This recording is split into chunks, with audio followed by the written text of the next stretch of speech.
Welcome to Willard's Wisdom for Leaders, a short weekly reflection for leaders who want to faithfully fulfill the Lord's calling in their leadership. Each week, we'll take a brief insight from Dallas Willard, connect it to Scripture, and reflect on how it shapes the way we lead and serve others.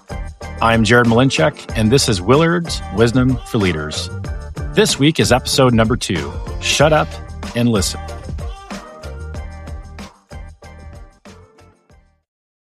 And it just comes down to simple respect and love. Paying attention to people. Listening without thinking about what you're going to say when they get done. I'll tell you, that's a wonderful exercise, is to listen to people. And there's so many people in this world who just think no one ever listens to them. And they're probably largely right. One of the greatest services we can do is to listen. If someone comes to us to receive prayer, listen first. Let them talk. Hear their story. That's great. You can do that. We can all do that. Those of us like myself who sort of are paid to keep talking, we have to take special steps. Shut up and listen. See, that's a way of respecting and loving people. That's paying attention.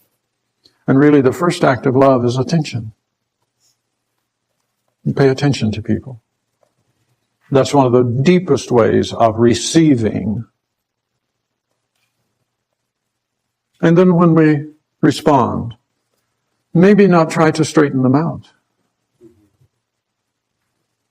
Maybe learn how to say things that will ease them into something better without them necessarily knowing it. I think Jesus did a lot of that. And it is especially important to listen to children. There's this awful saying that children are to be seen and not heard. You ever hear that? That's one of the meanest things I ever heard in my life. Jesus didn't feel that way. Leaders often feel the need to respond quickly. You got to fix the problem. You have to give direction to some people, to straighten some things out. But one of the greatest things we can do in leadership is much more simple than that. We can listen to people.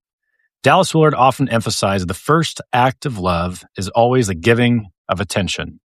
Paying attention to people, truly seeing them, truly hearing them. And yet many people go through life without ever feeling fully heard. Students, parents, teachers, even those closest to us in our families. They speak, but no one's really listening. In leadership, it's easy to think our role is to provide answers, to be the one who's always right, to correct people, to guide, to move things forward. And certainly there's an element of that in our positions. But often what people need most is not a quick solution. They need someone who will slow down and listen. Scripture reminds us in James 1:19, everyone should be quick to listen, slow to speak, and slow to become angry. Listening communicates value. It tells a student, you matter. It tells a teacher, I see you, I hear your problem, I hear your issue. And it definitely tells a parent, I hear your concern as well. Listening is one of the deepest ways that we can receive people. But it doesn't mean that we agree with everything. It does not mean giving in to everybody's demand. It doesn't mean abandoning wisdom or conviction. It just means that we care enough to understand before we respond. And when we do respond, leadership does not always require immediate correction. Sometimes it requires just better questions. Can you tell me more about that? What led you to feel this way? What do you think would help in this situation? Questions just simply open doors. And so in many cases, people don't need us to fix anything. They just need us to walk with them. So here's a question for leaders this week. Where do you need to speak less and listen more?